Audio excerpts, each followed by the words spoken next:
ஏசாயா தீர்க்கதரிசி புஸ்தகம் 8ஆம் அதிகாரம் 18ஆம் வசனம் படிக்கிற கவனிங்க. இதோ நானும் கர்த்தர் எனக்கு கொடுத்த பிள்ளைகளும், இதோ நானும் கர்த்தர் எனக்கு கொடுத்த பிள்ளைகளும் சீயோன் பர்வதத்தில் வாசமாய் இருக்கிற சேனைகளின் கர்த்தராலே இஸ்ரவேலில் அடையாளங்களாகவும் அற்புதங்களாகவும் இருக்கிறோம். கணவன் மனைவி ஆரம்ப வரிகள். குடும்பம் என்றாலே குறைந்தது கணவன் மனைவி, அதற்கு பிறகு கணவன் மனைவி பிள்ளைகள். கிறிஸ்தவ வாழ்க்கை கர்த்தரை துதிக்கிற வாழ்க்கை. யோசித்து பாருங்க, உலகத்திலேயே எந்த காரியத்திற்கும் கர்த்தரை துதிக்கிற ஒரே ஒரு கூட்டம் இயேசுவின் பிள்ளைகள் தான். குழந்தை பிறகுதான் ஸ்தோத்திரம், பிரைஸ் தி லார்ட். அதுக்கு பேர் வைக்கிறாங்களா, பிரைஸ் தி லார்ட், ஸ்தோத்திரம். அதுக்கு பிறந்த நாள், முதல் பிறந்த நாள் கிராண்டா ஸ்கூல்ல சேர்க்கிறாங்களா, ஸ்தோத்திரம், மகிழ்ச்சி. படிக்க படிக்க படிக்க ஒவ்வொரு வருஷமும் ஸ்தோத்திரம். வேலை கிடைக்குதா, ஸ்தோத்திரம். திருமணம் ஆகுதா, ஸ்தோத்திரம். பிள்ளைகள் பெறாங்களா, ஸ்தோத்திரம். வயதாக்கி கொண்டே போகிறதா, கர்த்தருக்கு ஸ்தோத்திரம். இன்னும் வயதாக்கி கொண்டே போகிறதா, கர்த்தருக்கு ஸ்தோத்திரம். பிள்ளைகள் பெற்று வளர்த்து ஆளாக்கி பேர பிள்ளைகள் கூட வந்து விட்டார்களா, ஸ்தோத்திரம்.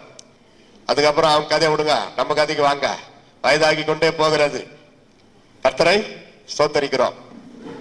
வேலையெல்லாம் கொஞ்சம் குறைச்சிட்டு வேதத்தை தியானிக்கணும், ஜெபிக்கணும், அப்படி ரிலாக்ஸா இருக்கணும். டைமுக்கு சாப்பிட்டு ரெஸ்ட் எடுக்கணும். 90 வயசுக்கு மேல ஆயிடுச்சா, அப்படி இன்னும் ரிலாக்ஸா ஆயிடணும். அதுக்கப்புறம் ஸ்தோத்திரம் எப்போ? கிறிஸ்துவுக்குள் நித்திரை அடைகிறவர்கள் பாக்கியவான்கள், அதுக்கும் ஸ்தோத்திரம் தான். அதுக்கப்புறம் பிரேயர் மீட்டிங், ஸ்தோத்திரம். துக்கமே இல்லாத ஆண்டவரை துதிக்கிற ஒரு வாழ்க்கை தான் கிறிஸ்தவ வாழ்க்கை. இது முக்கியமான ஸ்தோத்திரம், மங்களகரமான ஒரு நிகழ்ச்சி. கணவன் மனைவி இந்த நாள் முதல் அவர்கள் இல்லற வாழ்க்கை ஒருவரை ஒருவர் புரிந்து கொண்டு இந்த வார்த்தை ஆரம்பிக்கிறது பாருங்க. நானும் எனக்கு கொடுத்த பிள்ளைகளும் என்றார். அப்ப ஏன் மனைவியை சொல்ல மறந்துட்டாரு? அப்படி இல்லை, நானும் என்றாலும் அது மனைவி வந்துட்டாங்க. ஆண்டவரே சொல்லிட்டார், கணவன் மனைவி ஒரே சரீரம். ஆதியாகமத்திலே பார்க்கிறோம், அவர்கள் இனி இருவராயிராமல் ஒரே சரீரம். இயேசு உலக நியமப்படி மனித தன்மைப்படி இந்த பூமியில திருமணமே ஆகாமல் பேச்சுலரா வாழ்ந்தாலும் அவர் சொன்ன வார்த்தை என்ன? கணவன் மனைவி இருவரும் ஒரே சரீரமா இருக்கிறார்கள். இயேசுவே சொன்னார். ஆரம்பத்துல படித்தோம், கானா ஒரு கல்யாணத்துல தண்ணீரையே திராட்சரசமாய் மாற்றினார் இயேசு கிறிஸ்து. முதல் அற்புதம் கானா ஒரு கல்யாணத்துல தான் இயேசு செய்தார். அப்ப தம்பதியரை இயேசு எவ்வளவு அதிகமாய் நேசிக்கிறார் என்று நாம் பார்க்க வேண்டும். ஆக ஏதோ வாழ்ந்துட்டோம், ஒரு கல்யாணம் நடந்துச்சு, பிள்ளைகளை பெற்று போடணும், கஷ்டப்பட்டு உழைக்கணும், ஆளாக, அது மட்டுமல்ல. உலக பிரகாரமான பாடுகளுக்கு மட்டும் உட்படுத்துகிற காரியம் அல்ல. திருமணம் என்பது ஒரு மனம், அதுவே நறுமணம். ஆண்டவர் ஆதாமுக்கு ஒரு ஏவாளை படைத்தாரே தவிர மாசம் மாசம் ஒரு 500 ஆதாமை படைக்கவில்லை. கவனிக்கிறீங்களா? ஜனவரி மாசம் ஒரு 500 ஆதாம், பிப்ரவரி மாசம் ஒரு 500 ஆதாம், மார்ச் மாசம் ஒரு 500 ஆதாம், இப்படி படைத்திருக்கலாமே. அப்படி படைத்திருந்தால் அது குடும்பம் அல்ல, ஆண்கள் விடுதி அப்படின்னு வந்திருக்கும். அல்லது ஏவாளை மட்டும் ஆதாமை படைக்காமல் ஜனவரி மாசம் ஒரு 500 ஏவாள், பிப்ரவரி மாசம் ஒரு 500 ஏவாள், இப்படி படைத்திருந்தால் அது குடும்பம் அல்ல, அதற்கு பெண்கள் தங்க விடுதின்னு பேர். ஒருவனை அல்லவா படைத்தார், தேவனாகி கர்த்தர் ஒருவனை படைத்தார். அவருக்கு நம்ம எல்லாருக்கும் மாஸ்டர் காப்பி அப்பா ஆதாம் ஒரு ஏவாளை கொடுத்தார். பரிசுத்த சந்ததி உண்டாக்க அப்படி சொல்றார் ஆமோஸ்ல, பரிசுத்த சந்ததி. ஆகினால கணவன் மனைவியை நேசிப்பதும் மனைவி கணவனை நேசிப்பதும் தேவன் வைத்த ஒரு ஒழுங்கு. மாப்பிள்ள முதல் இடம் உங்க இருதயத்துல ஆண்டவர். இரண்டாவது இடம் உங்க மனைவிக்கு, அவங்கள பார்த்து சிரிக்கிறப்ப தெரித்து, அப்ப சொல்லாம சொல்லிட்டீங்க. மூணாவது இடம் தான் பிள்ளைகளுக்கு, சொந்த பந்தங்களுக்கு. அதே போல மணமகளுக்கு தன் இருதயத்துல முதலிடம் ஆண்டவர். இரண்டாவது இடம் இவரை பார்த்து சிரிச்சிருங்களா, சரியா போகுது, கணவருக்கு, உங்க கணவருக்கு இல்லையா. மூன்றாவது இடம் தான் பிள்ளைகளுக்கு, சொந்த பந்தங்களுக்கு. அது ஒரு ஒழுங்கு. அப்போ குடும்பம், திருமணம் என்பது பரிசுத்த வேதத்துல நிறைய பேசணும். நான் பேசணும்னா சாயங்காலம் விடியற் காலமாக 8வது நாள் கூட ஆயிடும், கணவன் மனைவி பற்றி, குடும்பத்தை பற்றி. ஆனா சத்தன சுருக்குமா, what is the marriage? Number 1, God's plan, கர்த்தரின் திட்டம். கர்த்தரின் திட்டம், God's plan. Number 1, marriage is God's plan. Genesis 1:27-28, ஆதி ஆகமம் 1:27-28 படிச்சு பாருங்க. தேவனாகி கர்த்தர், ஆதி ஆகமம் 1:27-28.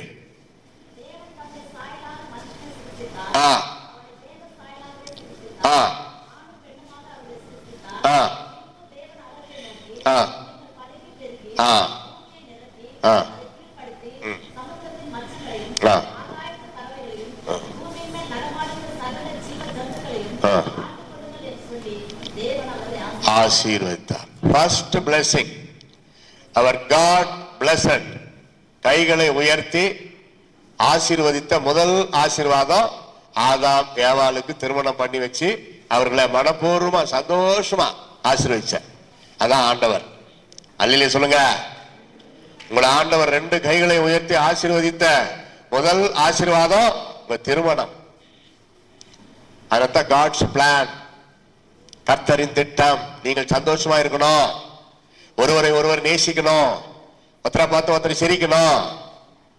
லவ் பண்றது தப்பா? லவ் பண்றது தப்பான்றாங்க. கல்யாணம் ஆயிட்ட பிறகு கணவன் மனைவி ஒருத்தரை ஒருத்தர் லவ் பண்றது தப்பு இல்லை இல்லையா? ஆமா, கல்யாணம் ஆயிட்ட பிறகு கணவன் மனைவி ஒருத்தரை ஒருத்தர் லவ் பண்றது தப்பு இல்லை. திருமணமான கணவர் மனைவி இருக்கிறீங்களா? இப்ப மனைவியை பார்த்து கல்யாணம் ஆன பிறகு ஐ லவ் யூ டார்லிங் சொல்லி இருக்கிறீங்களா? எப்பனா எங்க ஊர்ல ஒரு பிரச்சனை வந்துருச்சு. 48 வருஷம் நான் ஊழியம் செய்யறேன். ஒரு கூட்டம் முடிச்சுட்டு ஒரு சகோதரி வந்தாங்க. ஒரே துக்கம் அந்த அம்மாக்கு. என் கணவர் என்ன பார்த்து ஒரு முறை கூட டார்லிங்னு கூப்பிடவே இல்லை பிரதர். இதான் பிரச்சனையே. டார்லிங்னு ஒரு வார்த்தை சொல்லி கூப்பிட்டதில்லை. இத்தனைக்கும் எல்லாரும் இருக்கிறப்ப இல்ல, தனியா யாரும் இல்லாதப்ப தனியா. ஆனா வருஷத்துக்கு ஒரு முறை டார்லிங் சொல்லி கூப்பிடலாம். அதான் எனக்கு ரொம்ப வருத்தம்னாரு அந்த அம்மா. சரிம்மா நான் உங்க கணவர்கிட்ட சொல்றேன்னு சொல்லி அவர்கிட்ட போனேன். பிரதர், உங்க மனைவி உங்களை பற்றி ரொம்ப வருத்தப்படுறாங்க அப்படின்னேன். என்னவா அப்படின்னாரு. ஒரு முறை கூட அவங்கள டார்லிங் அப்படின்னு சொல்லி கூப்பிடலையா, அது ரொம்ப அவங்களுக்கு வருத்தமா இருக்குது அப்படின்னு சொன்னேன். அவரு என்ன சொன்னாரு, டார்லிங் டார்லிங், அது மூஞ்சிக்கு டார்லிங், என்ன திட்டுற மாதிரி இருக்குது. நான் எழுந்து ஓடியான்ட்டேன். அப்புறம் அந்த அம்மா கேட்டாங்க, என்ன சொன்னாரு என்ன சொன்னார்? இனிமே டார்லிங்னு கூப்பிடுவாருமான்னு சொல்லிட்டு நான் போயிட்டேன். பாருங்க, அந்த ஒரு வார்த்தைக்கு அந்த உள்ளம் ஏங்குது. ஒரு சின்ன காரியம் தான். இத்தனைக்கும் எல்லாரும் முன்னாடி அந்த அம்மா கேட்கல, தனியாதான் அந்த வார்த்தை சொல்லி பாருங்க. சாதாரண ஒரு காரியம். அதனால யாரும் இல்லாதப்ப புருஷர்கள் உங்க மனைவி கிட்ட ஐ லவ் யூ டார்லிங் அப்படின்னு சொல்றது தப்பு கிடையாது. லவ்னா அன்பு தானே. God is love. The greatest is love. பிரியமானவர்களே, ஒருவரில் ஒருவர் அன்பா இருக்க கடவோம். ஏனென்றால் அன்பு தேவனால் உண்டா இருக்கிறது என்று வேதம் சொல்லுகிறார். God is love. கர்த்தர் தேவன் அன்பா இருக்கிறார். அடுத்தது பாருங்கள், 2வது, திருமணம் என்பது பர்மனன்ட் கவர்னன்ட் இன் திஸ் வேர்ல்ட். திருமணம் என்பது ஒரு உடன்படிக்கை. இந்த உலகத்தில் இருக்கும் வரை ஒரு உடன்படிக்கை. இயேசுவே சொன்ன வார்த்தை படிக்கலாமா? மத்தேயு 19:5-6. மத்தேயு 19:5-6. உங்கள் குடும்ப வாழ்க்கை அல்லது திருமணம் எப்படிப்பட்டதா? இயேசு சொன்ன வார்த்தை கவனியுங்கள். மத்தேயு 19:5-6. இது நிமித்தம் புருஷனானவன் தன் தகப்பனையும் தாயை விட்டு தன் மனைவியோடு இசைந்திருப்பான். அவர்கள் இருவரும் ஒரே மாமிசமா இராமல், இருவரா இராமல் அவர்கள் இருவரும் இருப்பார்கள், ஒரே மாம்சமா இருப்பார்கள் என்று அவர் சொன்னதைன்னா மோசே மூலமா ஆண்டவர் சொன்னதையும் வாசிக்கவில்லையா? இயேசு கேட்கிறார் கேள்வி. புருஷனே, உன் அப்பா அம்மா நேசி, வேண்டாம்ல, அவங்கள தூக்கி குப்பையில போட்டுன்னு சொல்லலையே, அவங்கள தூக்கி சேர் மேல உட்கார வை, வேண்டாம்ல. ஆனா கொஞ்சம் தள்ளி உனக்கு கல்யாணம்னு பண்ணி வச்சுட்டதுனால உன்னை நம்பி வந்தவருடைய மனைவிய நேசி. பெற்றோரை நேசி. சிலர் என்ன பண்ணுவாங்க, கல்யாணத்தையும் பண்ணி வச்சிருவாங்க பையனுக்கு. அதுக்கப்புறம் டேய் ஜாகிரதையாடுறா, அவகிட்ட ஓவரா பேசாதரா, ஓவரா பழகாதரா. அப்ப எதுக்கு பையனுக்கு கல்யாணத்தை பண்ணி வச்சுங்க? சில இடத்துல பிரச்சனை அப்படிதான் இருக்குது. ஃப்ரீயா விடணும். கல்யாணம் பண்ணி வச்சிங்களா, பிள்ளைகளை ஃப்ரீயா விடுங்க, அவங்கள வாழ வைங்க சந்தோஷமா, கண்ட்ரோல் பண்ணாதீங்க. இந்தியாவில் மட்டும் இல்ல, உலகம் ஃபுல்லா பிரச்சனை. மாப்பிள்ளை வீட்டாரால் கல்யாணமும் பண்ணிவிட்டு, அது மாப்பிள்ளைக்கு அப்பா இல்ல, என்னடா நைனா மனைவி அடிக்காதரா உன் மனைவிய, அப்படிதான் சொல்லுவாரு புத்திமதி. என் பையனுக்கு கல்யாணம் பண்ணி வச்சு 2 பையனுங்க அவனுக்கு. என் பையனுக்கு 2 பையனுங்க. இப்போ ஒரு 5-6 வருஷம் ஆயிடுச்சு, 2019. நான் என்ன கேட்பேன், எப்பவுமே சந்தோஷமா இருக்கிறீங்களா, உன் மனைவி சந்தோஷமா வச்சிருக்கிறியா, கோபமா பேசக்கூடாது, அடிச்சிடக்கூடாது. என் பையனுக்கு நான் அப்படிதான் சொல்லுவேன். அப்ப நம்ம பையனுக்கு சொல்றப்போ மருமகளுக்கு தானா ஒரு பயபக்தி வரும். ஆண்டவர் உணர்த்துவார். யாரோ பெற்று வளர்த்து ஆளாக்கி நம்பி ஒரு மணமகன் இடத்துல கொடுக்குறாங்கன்னா அவனை மட்டும் நம்பி இல்லை, அந்த மாப்பிள்ளைய மட்டும் நம்பி இல்லை, அவங்க அப்பா அம்மாவும் நம்பி, சொந்த பந்தங்களை நம்பிதான் அந்த பெண் வருகிறார். எதுக்கு? அன்புதான் முக்கியம். 2 குடும்பமும் அன்பாக இணைக்கப்படுகிறது இவங்க 2 பேரால தான். அவங்க 2 பேரும் சந்தோஷமாய் வாழக்கூடாதபடி அவர்களுடைய உறவினர்களோ சொந்த பந்தங்களோ அந்த உடன்படிக்கையை கெடுக்க கூடாது. பாருங்க, நிரந்தர உலகத்தில் இருக்கும் வரை ஒரு நிரந்தர உடன்படிக்கை, பிரியக்கூடாது. ஒரே சரீரம், பிரிந்தாலும் அன்பினாலே பிரியும். இப்ப நாங்க ஊழியம் செய்யறோம், திருமணமாகி 40 வருஷம் ஆகுது. ஒன்னா எல்லா மீட்டிங்கும் கூட்டத்துக்கு போக முடியுமா? தமிழ்நாடு, வட இந்தியா, மலேசியா, சிங்கப்பூர், இலங்கை 20 தடவைக்கு மேல வந்திருக்கிறோம் ஊழியத்துக்கு. சில டைம்ல 2 பேரும் ஒன்னா வர்றோம், சில டைம்ல 2 பேரும் வர முடியாது, அவங்களுக்குன்னு சில ஊழியம் இருக்கும். நானும் புறப்பட்டு போய் செய்ய வேண்டியதா இருக்கும். இந்த பிரிதல் அல்ல, இதற்கு பெயர் அல்ல பிரிவது. கர்த்தர் ஊழியத்துல கொண்டு போய் பயன்படுத்துறாரு. டியூட்டி நிமித்தம், கடமை நிமித்தம் பிரிவது அல்ல. குழப்பத்திலே பிரியக்கூடாது, கோபத்திலே பிரியக்கூடாது. கணவன் மனைவிக்குள்ள அப்ப கோபமே வராதா என்று கேட்கக்கூடாது. வரும். கணவன் மனைவிக்குள்ள கோபமே வரலன்றவங்க யாருன்னா இருக்கிறீங்களா? யாருன்னா இருக்குங்க? எனக்கு என் மனைவிக்கும் ஐயா திருமணமாகி 28 வருஷம் ஆகுது, எங்களுக்குள்ள கோபமே வந்ததே இல்லைன்னு சொல்றவங்க யாருன்னா இருக்கிறீங்களா? அப்ப என்ன அர்த்தம்? வந்திருக்குது. ஆனா அது ஒரு பெரிய பிரச்சனை ஆகக்கூடாது. எனக்கும் என் மனைவிக்கும் கோபமே வந்ததுல 30 வருஷம் ஆச்சு எங்களுக்கு கல்யாணம் ஆகிட்டு ஒருத்தர் சொல்றாருன்னா அவங்க மனிதர்களே கிடையாது, தெய்வம் இல்லையா? தெய்வத்துக்கு சமான் அல்லது கம்ப்யூட்டர் வரும். அந்த கோபத்துக்கு பிறகு அன்பு அதிகரிக்கணும். அதான் தம்பதியருடைய அன்பு. 4 நிமிஷம் 5 நிமிஷம் மிஞ்சி போனா 10 நிமிஷம், அவ்வளவுதான். நாள் கணக்கு, மாத கணக்கு, வருஷ கணக்குல இருக்கக்கூடாது பிரச்சனை. ஒரு வீட்டுக்கு போயிருங்கய்யா, அம்மா உங்க கணவரை கூப்பிடுங்க ஒரு ஜெபம் மட்டும் போறான்னு. அது வராது. அந்த அம்மா அது வராது. நீங்க ஜெபம் மட்டும் போங்க. ஏமா அப்படி சொல்றீங்க? நாங்க பேசுறது இல்லையா? எவ்வளவு நேரம்? 4 வருஷம். 4 வருஷம் பேசாத கணவன் மனைவி 4 சுவருக்குள்ள வாழ்ந்து கொண்டிருக்கிறார்கள். ஆண்டவர் யாருடைய ஜெபத்தை கேட்பாரா? அப்ப அது எவ்வளவு வைராக்கியம். சூரியன் அஸ்தமிப்பதற்குள் உங்கள் கோபம் எரிச்சல் தனிய கடவுது. அப்ப என்ன அர்த்தம்? சாயந்தரத்துக்குள்ள செட்டில் ஆயிரும். கணவன் மனைவிக்குள்ள பிரச்சனை வந்தாலும் சாயந்தரத்துக்குள்ள செட்டில் ஆயிரும். அன்பே நந்தவனம் போகலாமா, ஹோட்டலுக்கு போய் சாப்பிடலாமா, அப்படி அன்பு ஆயிரணும். 3வது பாருங்க, gift of God. Number 1, God's plan. Marriage is God's plan. Number 2, marriage is covenant in this world. Number 3, gift of God. கர்த்தரின் வெகுமதி. கணவன் மனைவி ஒருவருக்கு ஒருவர் வெகுமதி. ஆதியாகமம் 2:18 படிங்க. கர்த்தரே எப்படி சொல்றாரு? ஜெனிசிஸ் 2:18. ஏன் படிக்க சொல்றேன்னா அந்த வசனம் பைபிள் இருக்குது. பின்பு தேவனாகிய கர்த்தர் மனிதன் தனிமையா இருப்பது நல்லதல்ல, ஏற்ற துணையை அவனுக்கு உண்டாக்குவேன் அப்படி சொல்லி அதுக்கு பிறகுதான் ஏவாளை உண்டாக்குகிறார். ஏற்ற துணை. எல்லாரும் சொல்லுங்க. உங்க குரல் எப்படி இருக்குது கொஞ்சம் பார்க்கலாமே. நான் தமிழ்நாட்டுல இருந்து வந்திருக்கிறேன். திருவாயை கொஞ்சம் சத்தமா திறந்து திருவாயை மலருங்க. ஏற்ற துணை சொல்லுங்க. இப்ப சொல்லுங்க, ஏற்ற துணை. பஸ்ஸா இருக்குதுல்ல, பரவாயில்ல. நல்ல துணை அப்படி சொன்னாரா? ஆதாமே நல்லா தூங்கு, அது ரைட்டு, உனக்கு நல்ல துணை சொன்னாரா? ஏற்ற துணை போதுமா? எங்க தமிழ்நாட்டில் ஒரு பழமொழி உண்டு, ஜாடிக்கு ஏத்த மூடி. மூடிக்கு ஏத்த ஜாடி இல்ல, ஜாடிக்கு ஏத்த மூடி. பாத்திரம் அதுக்கேத்த மூடி. பாத்திரம் எப்படி இருக்குதோ அதுக்கேத்த மாதிரி தான் இருக்கணும் அந்த மூடி. கரெக்டா பெருசா இருந்தாலும் தொப்பி போட்டு விட்ட மாதிரி இருக்கும் பாத்திரம். சின்னதா இருந்தா பாத்திரத்துக்குள்ள போய் விழுந்துரும். அதான் ஜாடிக்கு ஏற்ற மூடி, கணவனுக்கு ஏற்ற மனைவி. அதனால்தான் முறைக்க கூடாது. நகைச்சுவை உணர்வு கொண்ட தம்பதியர் பாக்கியவான்கள்.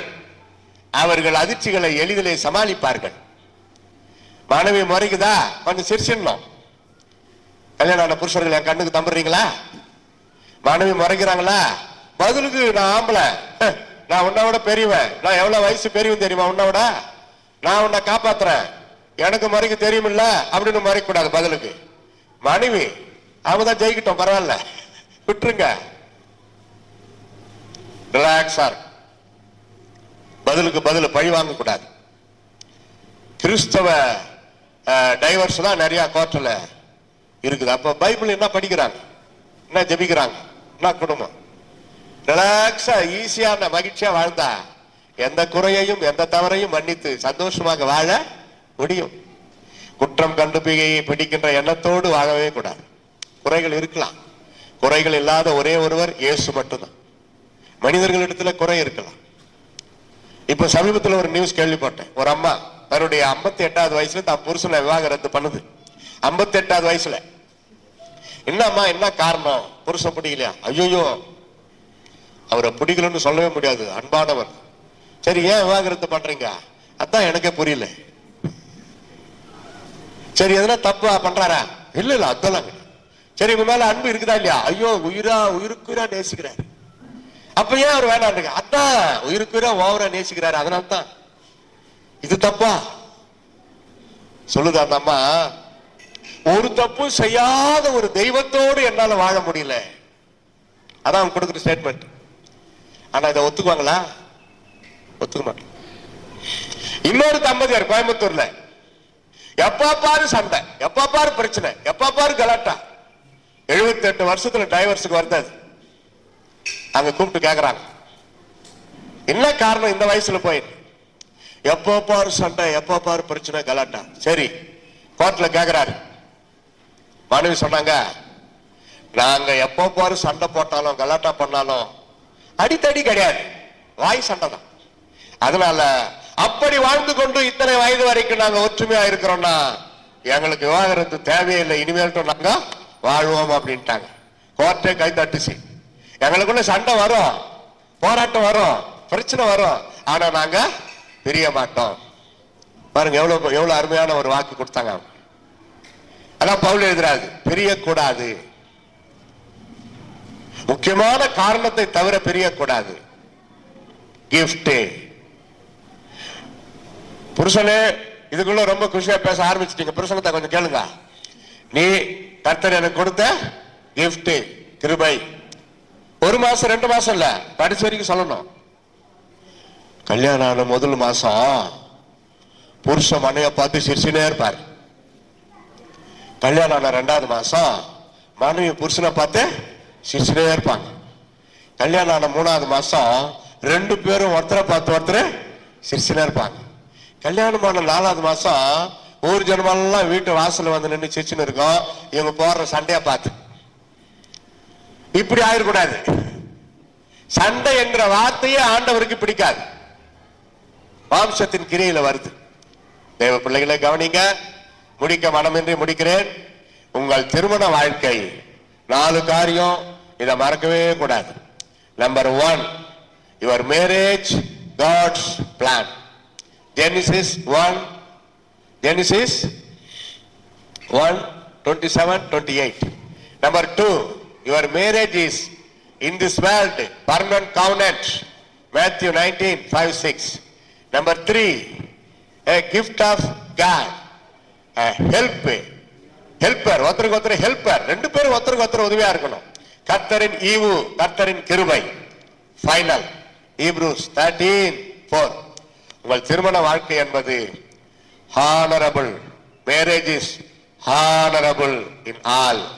13:4 எபிரேயர்ல பவுல் எழுதுகிறார், விவாகமானது, விவாகம் என்றால் திருமணம், விவாதம் அல்ல, விவாதம் என்றால் அது ஆர்குமெண்ட், விவாகம் வந்தா திருமணம் யாவருக்குள்ளும் கனமுள்ளதா இருக்கிறது. அல்லேலூயா. கல்யாணம் ஆகிறதுக்கு முன்னாடி அவனை யாரும் மதிக்க மாட்டாங்க. கல்யாணம் ஆயிட்டு பிறகு எப்பா குடும்பஸ்தன் ஆயிட்டான் ஒரு மதிப்பு. நான் கூட சரி கல்யாணம் ஆகி 40 வருஷம் ஆகுது. இப்ப வர ஜூன் 5ஆம் தேதி வந்தா 40 வருஷம் முடியுது எங்களுக்கு கல்யாணம். 40 வருஷம் முடியுது எங்களுக்கு கல்யாணம் ஆகி. வர ஜூன் 5 வந்தா, ஆனா நேற்று காலையில தான் கல்யாணம் மாதிரி இருக்குது எங்களுக்கு. பிரைஸ் லார்ட், அல்லேலூயா. உங்களுக்கு சந்தோஷமா? இவங்களுக்கு கல்யாணம் ஆனதுனால, கல்யாணமான ஏற்கனவே திருமணமான கணவன் மனைவி இங்க வந்திருந்தா வீட்டுக்கு போயிட்டு ஒருத்தரை பார்த்து ஒருத்தர் சிரிக்கணும். அவங்களுக்கு மட்டும் இல்லமா, இன்னைக்கு நம்மளுக்கே இன்னைக்கு தான் கல்யாணம் ஆன மாதிரி இருக்குதுன்னு சொல்லணும். சொல்லுவீர்களா? நீங்கள் மௌனமா இருக்கிறதை பார்த்தால் சொல்ல மாட்டீர்கள். மனசுலயாவது நினைங்க, சரி சொல்லாட்டி பரவாயில்ல, எதனா கிஃப்ட் வாங்கி வந்து கொடுங்க. தமிழ்நாட்டில இருந்து வந்த பிரதர் ஊழியக்காரர் வச்சாருப்பார் செலவு அப்படின்னு எனக்கு திட்டக்கூடாது. கல்யாண நாள் அன்னைக்கு தான் கிஃப்ட் கொடுக்கணும்னு அர்த்தம் இல்லை, எப்பவுமே கொடுக்கலாம், தப்பே இல்லை. அப்போ ஹானரபிள். நான் தனியா போனா ஊழியத்துக்கு வெளிநாட்டுக்கெல்லாம் கூட போயிருக்கிறேன், மலேசியா சிங்கப்பூர்லாம் போயிருக்கிறேன், வட இந்தியா. தனியா போனா கவனிக்கிற விதமே வேற. ஆனா மனைவியோட போனா அந்த கவனிப்பே ஒரு தனி ரசனையா இருக்கும். நான் தனியா போய் ரயில்வே ஸ்டேஷன்ல இறங்குற மோட்டார் சைக்கிள் வருவாரு அந்த ஆள், சூட்கேஸ் தூக்கி முன்னாடி வச்சுக்கின்னு என்ன பின்னாடி உட்கார வச்சுன்னு வீட்டுக்கு போய் சேர்ந்துருவாரு. ஆனா என் மனைவியோட போனா காரோட வருவாங்க, கார்ல வந்து கூட்டிக்கிட்டு போவாங்க, மீட்டிங்கெல்லாம் கார்ல கூட்டிக்கிட்டு போவாங்க. அதான் ஹானரபிள். தனியா தங்க வைப்பாங்க, ரொம்ப மதிப்பாங்க. மதிப்பு மிக்கது திருமணம் என்பது, மதிப்பு மிக்கது. அதை நாமளே எடுத்துக்கொள்ளக்கூடாது. விளையேற பெற்றவர்களாய் நாம் நேசிக்கணும்.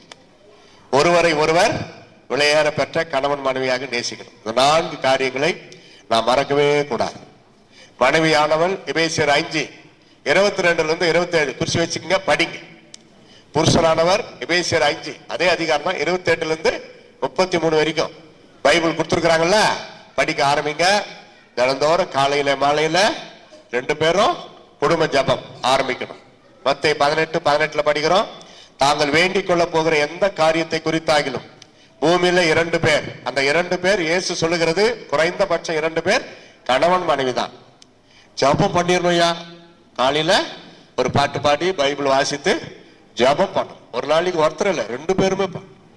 அதுக்கு அப்புறம் தான் மற்ற காரியம். ஊட்ட பானம் குடிக்கலாம், காப்பி சாப்பிடலாம், டிஃபன் பண்ணலாம். அதே போல இரவு சாப்பாட்டுக்கு முன்னாடி குடும்ப ஜபம் இப்பத்துல இருந்து ஆரம்பிக்கணும். Praise the Lord, hallelujah.